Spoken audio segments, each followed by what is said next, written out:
السلام علیکم ګرانو کتونکو، زه یم ستاسو کوربه ډاکټر اشرف علي د پروګرام پرمختګ سره ستاسو په خدمت کې حاضر یم. ګرانو کتونکو، اختلاف رایې د یو جمهوري جامع حسن دی او یقینا چې یو خبر هم داسې نه چې په هغې باندې د ټولو خلکو اتفاق ضروري وي.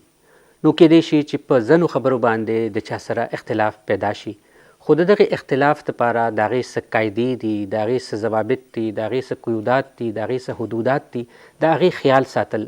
ضروري دی. یو مشهور فلاسفر دی جان سټوارټ میل، هغه وایي چې که چیرې په یو ځای کې 100 کسان ناست دي او په هغه 100 کسانو کې یو کم 100 کسان په دې نظري چې دا خبر داسې پکار ده او یو کس د هغې سره اختلاف وکړي، نو د هغه استحقاق دی چې د هغه اواز د خاموشه نه کړی شي، هغه د واورېدی شي. بېشکه چې هغه د فیصلې باندې د هغه اثرانداز نشي، خو تر څو پورې چې د هغه رای تعلق دی هغه د واورېدی شي. خو نن زموږ معاشرې په یو بل ډګرې باندې روانې دي. زموږ په معاشرو کې، زموږ په ټولنو کې برداشت ماده چې ده هغه ختمیږي. موږ په خبره باندې یو بل ټوکو، په خبره باندې د یو بل مری چې ده هغه کټ کوو. نو خبره دا سوال دا دی چې موږ په یو داسې ملک کې اوسیږو چې هغه جمهوري هم دی، هغه اسلامي هم دی، خو د هغې باوجود نه په موږ کې جمهوري رویې پیدا شوي، نه په موږ کې اسلامي رویې پیدا شوي. دا ولې دي؟ دا څنګه دي؟ او دا عدم برداشت دا ماده چې دا په موږ کې د کوم ځای نه راله؟ دا هغه سوالونه دي چې د هر وګړي په ذهن باندې هغه سواره دي. نو د دغه سوالونو د جواب دپاره نن مونږ ستاسو دپاره په خپل سټوډیو کې میلمانه راغوښتي دي. زه تاسو سره د خپلو میلمانو تعارف وکړم. زما سره ناست دی پروفیسر ډاکټر خیر الزمان صاحب، تاسو وایس چانسلر یې د ساینس اینډ ټیکنالوژي د یونیورسټۍ بنو. تاسو نه به انشاءالله په دې خبره باندې اورو. سکندر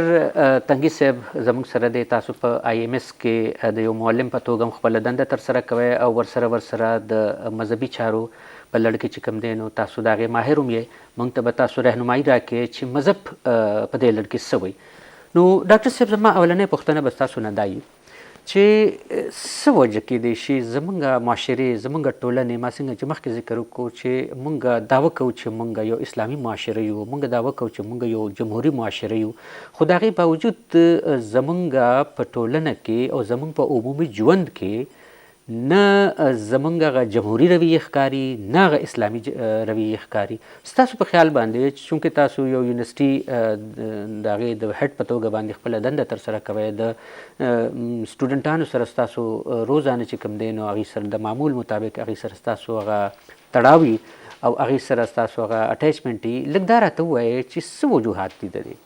ډېره مننه. ډېر ښکلی ټاپک دی د عدم برداشت چې دا څنګه ختمیږي او ولې وجې څه دي که نه. ډېر فیکټرز دي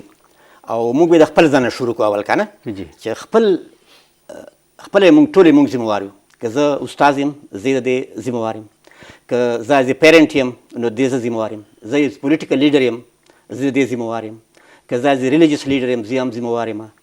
موږ او که مور پلار دي ټول موږ چې کوم ریسپانسیبلیټي زموږ په کار وه هغه موږ خپل ریسپانسیبلیټي نه کوو، خپل سیلف اسسمنټ نه کوو. که زه یو از ټیچر یم هغه سټوډنټس ته هغسې ټایم نه ورکوم چې د هغه تربیت وشي. نو څنګه پکار چې ټول سټوډنټس یو شان دی، د ټولو خپلو بچو په شان وشمارئ. او که چېرته یو سټوډنټس غلط کار وکړي، یو مسله جوړه کړي، نو ته ځان ته داسې موقع وګوره چې دا سټوډنټس یوازې دی، ورته ووایه چې یار ما سره میلاو شي، اتلیست یې دروغ واړي او ښکلې په مینه محبت سره اول چای ورته راوړه، پوه یې که کېنوه بچه داسې نه دي پکار، داسې نه دي پکار. په مینه محبت سره په زور هېڅ نه کېږي. هر څه مینه غواړي، محبت غواړي. نو دا څیزونه کیدای شي که ټیچر خپل حیثیت وپني. پیرنټس موږ وایو چې یار د پیرنټ ډېر امپارټنټ رول دی. کور ماشوم د مور اول جولی نه اول مور تربیت ورکوي. نو موران یې پلاران ادې باباګان ټول خپل وایي چې موږ خو دا کار دی، خپلو بچو له هغه تربیت هغسې نه ورکوي. بیا چې معاشرې ته ګلی ته راوځي، ګلی کې موږ ټول سیلفش شو. اسلامي پرنسپل چې کوم هغه مو پرېښودل چې څنګه د ګاونډي بچي سره به څنګه هغه بچی به ټول ته مالک به یو مشره ښځه به یو موږ مشر کس به ټول ته مالي ور بابا ویلو، ټوله مشر ښځه به ټوله بادې ورته ویلو، نو هغه عزت به ټول بچي به خپل شمارل، کور کې به څه خوشحالي خبره به ټول بچي مالي وال به راوړل، ټولو ته به قدر ورکول. یعنې ستاسو مطلب دا دی چې هر سړی د خپله ذمهواري وپېژني چې زما په پارټ باندې څه دي چې څه کم د خپل ځان د شروع کړي سړی، که زموږ پولیټیکل لیډرشپ دی، که زموږ نور څومره لیډرانشپ دي، که د علاقایي مشران دي، هغه په کار دي چې زما د علاقې کې امن اول، ټولو نه اول امن شور دی، امن او خوشحالۍ دا هلته راځي چې ته بې انصافۍ ختمې شي او ټول بچي خپل شانتې خپلو بچو شانتې وشمارئ او یو مینه او خلوص محبت جاري وساتئ. د اسلام هم دا سبق دی او د دنیا هم دا سبق دی. ټولې دنیا کې مونږ د کافرانو نظامونو حوالې ورکوو چې امریکا کې دا سیسټم، د یورپ کې دا سیسټم، د جاپان کې دا سیسټم دی،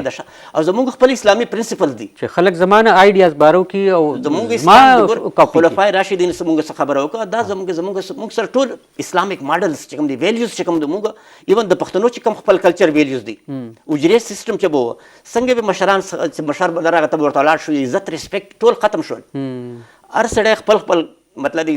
د یو بل خیال نه ساتي، نو د پر ادم برداشت پیدا کېږي چې چېرته په کلي کې به یوه وړه خبر راغله ټول په ځاو شي، دا زموږ کلي کې زموږ د کلي بدنامي نه وشي، زموږ د علاقې بدنامي ونه شي، یوه خبره ټول په یو ځای شو، ټول هغې سالوشن راوایسته. بلکل صحیح. اوس موږ وایو د دې بچي دا د برباد شي، د دې بچي دا برباد شي، نو خو چې زما خیال شو، تا خیال خره نه شي کېدی. ډاکټر صاحب کومه خبره وکړه چې زموږ سره رول ماډل شته دی، زموږ سره د خلفای راشدینو نظام دی، مونږ هغې ته نه ګورو، مونږ مغرب یو اندي تقلید کوو، د هغې کاپي کوو، مونږ جاپان ته ګورو، مونږ چې کوم دی ناروے سکینډینیوین ملکونه زموږ دپاره آیډیل سټیټس دي، ولې مونږ دا هیر کړه چې زمونږ داسې ګولډن ټایمز چې دي هغه تیر کړي دي او هغې د ټولې دنیا دپاره یو رول ماډل ثابت شوي دي او هغې کاپي کړي دي په ډېرو نظامونو کې، زموږ دپاره آیډیل نظام هغه ولې نه دی چې مونږ نن مغرب ته ګورو؟ مسلمانانو زوال دی او د ویسٹ چې کوم دی چې د هغې عروج دی او ظاهره خبره دی چې کوم شی تاسو سره پریکټیکلی مخامخ ایگزیسټ کوي نو هغې نه به تاسو امپریس کیږئ. اوس روایات خو موږ سره چې دومره دي خو ټول په کتابونو کې دي. تاسو ما ته چې یو ملک اسلامي ملکونو کې یو ملک داسې وښایه چې هغه د جمهوریت یا د عدم برداشت یو ښه مثال وي، خو زه تاسو ته وایم چې د مغرب وښایه نو تاسو ما ته یو درجنونو باندې وښایه چې ډېر به وښایه چې تاسو ما ته. نو یو خو دا وده چې ظاهره خبره د دنیا باندې په تا ته چې یو شی څه مخامخ وي هغه ایگزیسټ کوي، سیینګ از بلیوینګ والا یو خو جدا وجه ده کړه چې لکه بل د ډاکټر صاحب ډېر ښه خبره وکړه چې د عدم برداشت والا چې کوم دا ذمهواري ده نو دا د سوسایټۍ د یو ګروپ نه ده، دا د زموږ ټولو ده. که اوس فرض کړه چې زه د جمهوریت خبرې کومه او زما ایکسپیکټیشنز دی چې هغه د ټول هر څه زموږ سیاستدانان دی کوي، دا غلطه خبره راځي. زه خپل احتساب خو ما وکړه که نه جی، او همدغه وجه چې ډاکټر صاحب که تاسو وګورئ جی نو زموږ په سوسایټۍ کې کم سے کم زما خو دا ابزرویشن دی، معذرت سره جی خو بهرحال موږ چې وګورو نو زموږ عوام هغې کې زیاتې مسلې دي بحیثیت زموږ د سیاستدانانو جی، خو موږ عوام چرې هم هغه کرټیسایز کوو نه جی. لکه تاسو وګورئ جی نو زموږ په دې کلو کې معذرت سره جی بجلی پټیږي جی، کیډناپینګز کیږي جی، غلاګانې شوکې کیږي جی، هر څه کیږي جی. اوس یو ځای کې بجلی پټیږي نو دې کې خو د سیاستدان څه قصور نشته، خو که تاسو هغه عوام نه تپوس وکړئ نو هغه به وایي چې نه دا ټول د سیاستدان د وجې نه دی، دې دا نه کړي، هغه به خپل غلا چې کوم نه هغه په ټول لپاره به دا کوي. نو مسله دا راځي چې موږ خپل عوام څو پورې ځان نه د عدم برداشت هغې کې سکندر صاحب یو خبره ده چې کله ستاسو په حکومت باندې او یا ریاستي ادارو باندې ټرسټ او په هغې باندې تاسو اعتماد کوئ نو بیا به نه خلک غلا کوي، نه به زما خیال دا دی چې داسې کریمینل اکټیویټیز کیږي، خو چې کله دا ټرسټ ډیفیسټ سیوا شي که نه تاسو په ریاستي ادارو باندې اعتماد ختم شي نو ظاهره خبره ده چې خلک بیا قانون په لاس کې اخلي او د هغې د وجې نه په معاشره کې یو بګاړ پیدا کېږي. ټیک خبره وکړه ډاکټر صاحب تاسو، خو دا انسټیټیوشن چې کوم د ادارې چې دا څوک جوړوي دا خو ما تا جوړو که نه چې موږ هم د دې سوسایټۍ دغه وجي. لکه زه تاسو ته یو بل مثال درکړم چې په بیلجیم کې 2 کاله لپاره حکومت نو ټیک شو جي، لکه پولیټیکل انسټیبیلیټي ده وه، خو د دې باوجود هر یو نظام روان و جي، ځکه چې هغه ادارې هم جوړ شي او د هغې عوام چې کوم د هغې تربیت شو او د هغې چې څنګه موږ د جمهوریت او د عدم برداشت خبره کوو نو هغه رویې هغې کې راغلی وې. داسې جي کوریا وګورو، تایوان وګورو چې موږ په ټي وي ګورو او د هغې په پارلیمنټ کې یو بل باندې شروع وي او یو بل وښي سیاستدانان، زمونږ به کمې واقعیات دي دومره، خو د هغې ملکونه او هغې په ترقۍ کې څومره موږ نه مخکې دي نو هغې خو هغه خپل سیاستدانان خو یو بل سره، خو هغه عوام چې کوم دی نو کو فرض که هغه سیاستدان یا هغه پولیټیکل سیسټم نیم نو بیا هم هغه ټول کارونه عوام په خپله لګوي، ځکه چې ادارې جوړې شوي او د هغې ادارو نه مخکې د هغې اخلاقیات لکه فرض که زموږ د پیغمبر علیه السلام چې کوم د ریاست مدینه کانسپټ و او بیا خلفای راشدین چې راغلو نو هغې کې څومره ادارې وې، ډېرې کمې ادارې وې ډېرې د شمار یو څو ادارې وې، خو نظام چې کوم هغه وخت کې سوپر پاور جوړ شو، ځکه چې پیغمبر علیه السلام چې کوم دی او د هغې خلفای راشدین په خلکو باندې انویسټمنټ کړو او هغه هر یو انسان خپل ذات کې یو اداره وه او هغه چې کوم دی نو زمونږ هغه چې کوم ورته موږ په خپل ډیولپمنټ سنټر او دی کې وو د هیومن ریسورس ډیولپمنټ چې کوم دی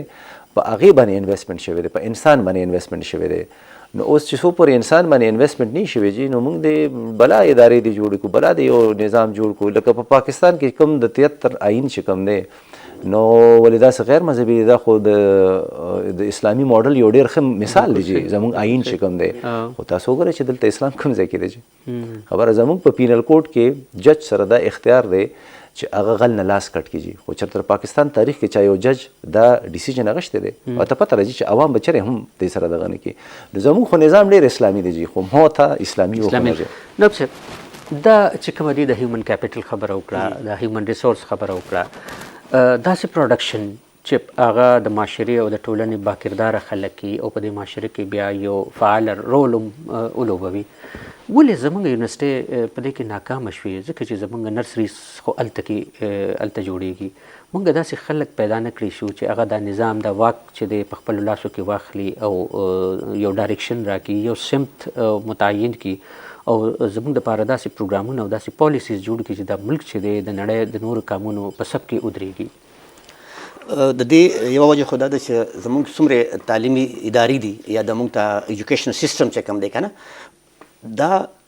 چې کوم ګراوند ریالټي د هر ملک خپل یو خپل د علاقو د خپلو ملکونو د خپل یو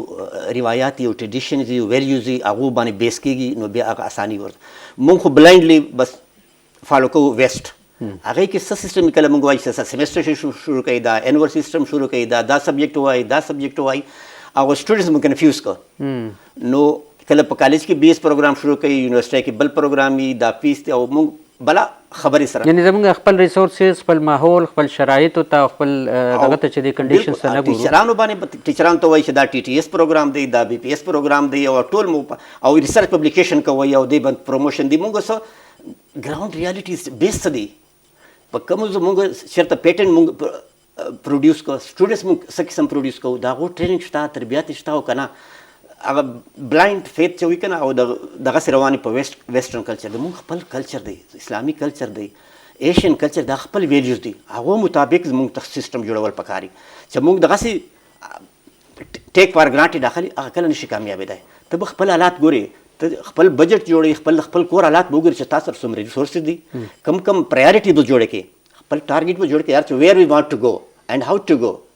بیا به ته سیټ پرایورټیز جوړ کړي چې دا سیزونه اول کول پکار دي یعنې کور بجټ جوړی که نه هغه مطابق به بیا هغه ون بای ون به ته هغه کې او کارونه به ټارګېټ زموږ دغسې د ملک چې کوم دی کومې څومرې د خاص کر ایجوکیشن سیسټم دی ته سیټ جوړ کړي چې موږ څه قسم موږ ته ینګسټر پکار دي انجینیر ته پکار دي مخکې به انجینیرینګ تر سړی نمبر یې به واشنګ دی اوس انجینیرینګ نشته ولې چې هغه جاب اپرچونیټیز موږ څنګه چې ما ته وویل هغه پښتو شعرونه به زه بیا تاسو ته ووایم وایي چې زه خپل وطن ته په ژړا شوم چې ته خوار ولې زه خپل وطن ته په ژړا شوم چې ته خوار ولې وطن ویل چې زه خوار نه یم خو غمخوار مې نشته ټیک ټیک ټیک او ما د زلمي نه تپوس کړو چې بیکار ولې زلمي ویل د کار سړی یم خو بس کار مې نشته او زما د سوال باره کې پیغلې داسې راکړو جواب ډېر څه کولی شم وطن لا خو اختیار مې نشته او بیا داسې پلار یو لیونی وایي روانو بیا مې یو لیوني نه تپوس کړو ته به روغ شې که نه ده راته ویل که دا حالاتې نو اعتبار مې نشته نو دا عدم برداشت کله نشي ختم کېدی چې څو پورې چې موږ خپل سیلف اسسمنټ نه کوو خپل څیزونه چېرته موږ کمی دي زموږ ایز ا پیرنټس کمی دي زموږ ایز ا ټیچر کمی دي زموږ ایز ا لیډر کمیانې دي او زموږ سیسټمز چې کوم مختلف موږ فاینانشل سیسټم دی کله موږ وایو سود ختموو کله وایو نه ختموو 16-17% تا زموږ انټرسټ ریټ دی نو چې کوم خلک کاروبار کول غواړي اوس یونیورسټۍ کې موږ انټرپرینور پکار دي بزنس پکار دي چې څنګه بنو کې زموږ بنو پلاو دا زموږ د بزنس یو سټوډنټ موږ ورته ځه ته کاروبار کوه 100 کسانو ته وایي ما نور ته جاب ورکړئ انټرپرینورز موږ ته پکار دي د څنګه چې د ډاکټر سکندر صاحب ویل یار ټیکنالوژي دور دی په کور کې دننه ناست کې یو ماشوم یا هغه فری لانسینګ کولی شي هغه د خدای ډالر موږ سره فارن ایکسچینج وای نشته موږ سره دا نشته او ګوره ټرمز کنډیشنز یا تا باندې هغه امپوز کړي او د IMF زموږ د تړ لاسونه یې در تړلي دي او ته ته وایي چې ځه دا کار کوه دا کوه چې تړلو لاسونو سره څه به کار کولی شي پین به نشي چلولی لیکل به نشي کولی نو سوچ کول پکار دي زموږ چې کوم تھنک ټینک وي او د موږ های لیول دي پالیسي میکرز دي ټولو ویر وی سټینډ څه کم یعنې موږ کومې غلطیانې کړي دي چې بیا هغه غلطیانې نه وکړو دا د برداشت به ختم شي اردو کې یو د شعر دی وایي माना कि अभी तेरे मेरे अरमानों की कदर कुछ भी नहीं है माना कि अभी तेरे मेरे अरमानों की कदर कुछ भी नहीं है मिट्टी का है मोल मगर इंसान की कदर कुछ भी नहीं है क्या बात है क्या बात है जब इंसान की कदर खोटे सिक्कों से न तोली जाएगी वो सुबह कभी तो आएगी वो सुबह कभी तो आएगी जब वो सुबह आएगी तो अदम बर्दाश्त ख़त्म हो जाएगी दहशत गर्दी ख़त्म हो जाएगी पूरे मुल्क में अमन और खुशहाली आएगी वो सुबह कभी तो आएगी इंशाल्लाह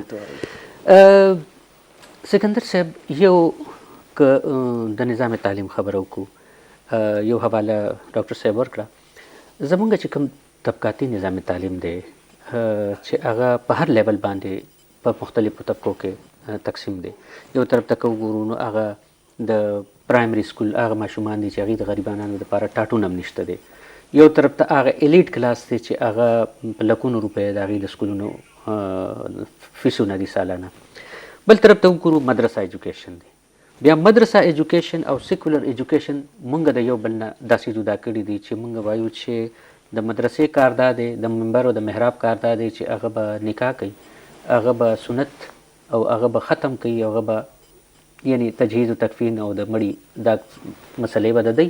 او دا انجینیرینګ او دا ډاکټري او دا پروفیشنل او دا نور دنیایي کارونه چې دي دا د دې سړي دي موږ په خپله په دې کې په دې معاشره کې په دې ټولنه کې فاصلې پیدا کړي دي زموږ د نظام تعلیم پیدا کړي دي ستاسو په خیال باندې کم ماشوم چې د دغې ټاټ نه راوچت شي هغه د دغې ماشوم یا د هغه سټوډنټ په حواله باندې به څه سوچ کوي کم چې د HSL نه فارغ دی کم چې د لارنس کالج نه فارغ دی کم چې د کاډټ کالجو نه فارغ دی چې د پاکستان زمام دی د ملک زمام دی او د ملک د دم دی نو دا نفرت انګیز یا د نفرت نه ډک سوچ چې دی دا خو به هم زما په خیال باندې په دې معاشره کې یو داسې منفي سوچ پیدا کوي ډاکټر صاحب ډېر بنیادي طرف ته ستاسو حواله ورکړه چې د پاکستان غټو مسلو کې یو دا غټه مسله ده چې دا تفریق چې کوم زمونږ د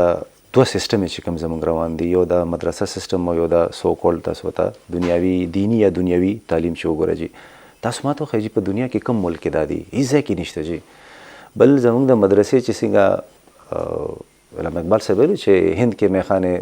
300 سال سے بند نو هغه سوچ دی 300 کالو نه اوسه پورې تاسو وګورئ نو هغه چېرې هم موږ هغه ریفارمز نه دي راوستې په خپل دغه شان د تعلیم نه علاوه چې نور چې کوم دغه دي شعبې دي په هغې کې موږ چېرې ریفارمز نه راوستې اوس تاسو د 300 سال سے هند کې میخانې بند دا تاسو وګورئ نو هماغه درس نظامي را روان دی او د درس نظامی چې کوم هغه اسنس چې کوم دی نو هغې کې د سر نه تنقید چې کوم دی هغه بالکل هغې نه اپریشیټ کوي بیا هماغه چې کوم دی زمونږ د قرون وسطه چې کوم هغه فقه را روان دی هغه را روان دی په دنیا کې څومره نوې نوې مسایل راغلي خو زمونږ فقه چې کوم دی جورسپرونس هغه د نوې موجوده چیلنجز چې کوم دی هغې څه توړ هغې سره نشته نو زمونږ خو چې کوم مونږ وګورو د دینی تعلیم نو هغې کې هم بلا مسلې دغه شان دی دنیاوي تعلیم کې هم هماغه شان دی مسلې یا کیدای شي د هغې نه هم زیاتې نو دا پیرالل سیستم روانې کو پخوا مونږ وګورو نو د انګریز نه مخکې چې کوم نو ریاست به مدرسو ته څه نه څه سپورټ ورکوو فتاوی علمګیري مونږ وګورو د قشن چې غټ غټ کتابونه راغلي دي نو هغه د هغه وخت بادشاهانو چې کوم دی هغه جوړ کړو او باقاعده چې کوم دی نظام الدین چې کوم ملک فرنګي والا چې کوم دغه دا چې درس نظامی جوړ کړی دی هغه هم د اورنګزیب ټایم کې یو قسم هغه ته باقاعده چې کوم دی وظیفه ملاوېدله او دا ټول سیستم هغوی جوړ کړو کله چې انګریز راغی نو هغې د هغه سلسله ختمه شوه او انګریز چې کوم دی هغه یو پیرالل سیستم ورکړ د خپل ویسټرن ایجوکیشن لپاره زموږ چې کوم دینی تعلیم والا خلکو هغې ظاهر خبره د انګریز مخالفت وکړو د هغې ایجوکیشن سیستم یې مخالفت وکړو او بل هغه سټیټ پیټرن چې کوم و چې د ریاست طرف نه چې کوم امداد به میلاوي دا خو مدرسو ته ختم شو جی نو هغې سره د هغې فاینانشل پرابلمز دومره زیات ویک شو چې هغې راغلل کېناستل زموږ چندو ته جی د عوام چندو ته نو تاسو ماته ووایئ چې کوم سیستم تعلیمي سیستم په چندو باندې چلیږي د هغې دومره بدقسمتي راځي چې زموږ په دیني تعلیم کې په دې مدرسو کې دومره قابل خلک دي جی دومره ذهین خلک دي جی ولې هغې د دې سوسایټي خلک نه دي ولې هغه ټیلنټډ ماشوم چې کم دی هغه به همدغه پیش امام جوړیږي هغه چې کوم دی نو هغه به د مدرسې د جومات نه بار چې کوم دی هغه مسواک او عطر خرڅوي ولې دغه دا کار دی اصل خبره دا ده سکندر صاحب چې کوم دلته دینی تعلیم وکړو هغه یعنی یو طرف ته شي چې کوم هلته عصري علوم زده کړه هغه یو طرف ته شي په کار خو دا ده چې یعنی یو داسې بیلنس نظام رامنځته شي چې دا دینی تعلیم چې دی د اوکو د سره دنیاوي علوم دي نو دا به په کار شي که کوم سړی دنیاوي علوم کړي دي ورسره دیني علوم کړي او په دې ضمن کې زه یو خبر وکړم چې اوس یو ټرند روان دی او هغه دا دی چې په ځای د دې تاسو درسي نظامي خبرو کړو اوس یو کال او 2 کاله یو نیم کال کورسز ډیزاین شوي دي مختلف مکاتب فکر چې دي هغه افر کوي او ډیر زیات خلک وته ایجوکیټډ خلک پی ایچ ډي ډاکټرز وته راځي ایم پیل سټوډنټان راځي ماسترز لیول راځي د یو کال هغه کورسونه کوي ډیر بهترینې طریقې سره که تاسو کتلې هغه ډیزاین کړي دي نو هغې کې زما په خیال یو ډیر ښه ټرند روان دی او په هغې کې ایټ لیسټ تاسو ته هغه دومره یعنی هغه دغه درکړي انلایټمنټ یا څه ورته ویلی شی چې هغه تاسو دومره باخبره کړي د دین نه چې ایټ لیسټ څنګه چې هغه تقاضه ده چې تاسو هغه خپل ژوند چې دی هغه 40 غنټې ژوند چې دی هغه د دین ډاکټر صاحب زه به بیا لکه نهایت ادب سره به بیا زه لږ جسارت کوم اختلاف کوم جی او هغه دا د جی چې لکه درس نظامي ظاهر خبر هغه 300 کال نه خورا روان دی کې ظاهر خبره سنه څه چینجز هم شوي دي خو ما تاسو چې د هغې کوم هغه ایسنس چې کوم دی د هغې هغه ټول شی اوس هم هماغه شانتې دی جی پای کې څه انقلابي تبدیلیانې نه دي راغلې لکه ګوره تاسو وګوره چې پای کې به د انګلیش کورسز هم اچولی کې به کمپیوټر هم پکې اچولي او ظاهره خبره څه معاشرتي علومو دا شیزونه هم پکې اچولي خو د هغې مزاج چې کوم دی جي هغه اوسه پورې نه یې چیلنج شوی جي زه سکندر صاحب زه چې کومه خبره کوم شاید زما تاسو ته پوره طریقې سره قانون نه کړی شوه دا شیزونه چې دي ما خپله دا کورسز کړي دي او ما ته په هغې کې داسې اندازه ولګېده چې ډېر بهترینې طریقې سره ډیزاین دا داسې نه دی چې مونږ جسټ دا ووایو چې کمپیوټر پکې اچولی دی بس هغه مونږ وایو چې یاره دې کې دا دواړه بیلنس شي داسې نه دی ډېر بهترینې طریقې سره ډیزاین کړي دی او تا ته د عین والې تر زیډه پورې ستا د ژوند چې دی هغه که په کور کې تېرېږي که د دفتر کې تېرېږي که په بازار کې تېرېږي یو بهترین دغه درته درکوي یو پروګرام درته درکوي ایټ لیسټ ډاکټر صاحب دا یو پازیټیو سټپ دی جی جی ټیک شو جی زما چې کوم آرګومنټ دی نو زه به کیدای شي وایم چې اوسه پورې هغه دور ته موږ را رسېدلي نو خو دا خو یو ښه مثبت پهلو دی که نه چې موږ هغې اړخ ته روان وو نو داسې موږ سره مثالونه هم شته چې څنګه تاسو کم اشاره وکړه او دغه شان د ډېر مدرسې هم دي چې هغه هم دې طرف ته روانې دي خو آیا ایز ماهر تعلیم چې موږ وګورو جی نو زه اوس هم دا وایم چې موږ ته ظاهره خبره ډېر کار پکار موږ ټول جی د تعلیم شعبې نه دغه وجي نو هر یو ایکسپرټ نه تاسو تپوس وکړئ هر یو دا وي چې بنیادي تعلیم چې کوم دی جی پرایمري لیول والا هغه به ټولو ته یو شانتې ورکړي ټیک شو جی هغې نه پس چې بیا که فرض که موږ وګورو چې زموږ د 10 کالو د میټرکه پورې دې دوران کې ټولو ته یو شانتې تعلیم وکړ دی او د هغې نه پس به وګورو چې یو ماشوم چې کوم دی هغه کم فیلډ کې ذات تکړه دی د استاد ګایډنس سره یا د کاونسلر دغه سره یا د پیرنټس مشورې سره به هغه موږ ته ډایرکشن ول ورکوو نو هغه نه عالم جوړ کته یو بل دی هغه شاعر خدای تعالی پیدا کړی دی هغه نه به ته شاعر جوړی یو کس دی هغه هماغه بنیادي تعلیم یې واغېسته او موږ ته وکتل چې یاره ده کې د انجینرینګ پوټینشل زیات دی چې څه پوټینشل دی موږ مدرسې کې څه کوو چې ماشوم چې کوم دی هغه موږ شروع نه مدرسې ته کښېنو چې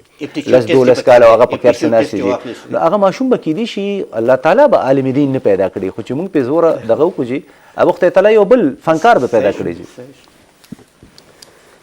ډېره مننه سکندر صاحب ستاسو د آرګومنټ نه یقینا چې خوند ډېر وکړو ډاکټر صاحب او زړه خو مې غواړي چې دا ډسکشن هم داسې رواني خو چونکې د وخت لمن چې د هغه دومره پراخه نه ده اجازت نه راکوي نو بهرحال موږ به ناظرینو ته صرف خپل ګرانو کتونکو ته دومره ووایو چې تاسو خبرې واورېدې په هغې کې زما دپاره د کنکلوژن څه ډېر څه نه دي پاتې خو بهرحال دا یو خبر زه ضرور کوم چې زمونږ څنګه چې دلته زمونږ شرکا ووایي چې زمونږ په خپل ځان باندې مکلف یو چې زه په معاشره کې د یو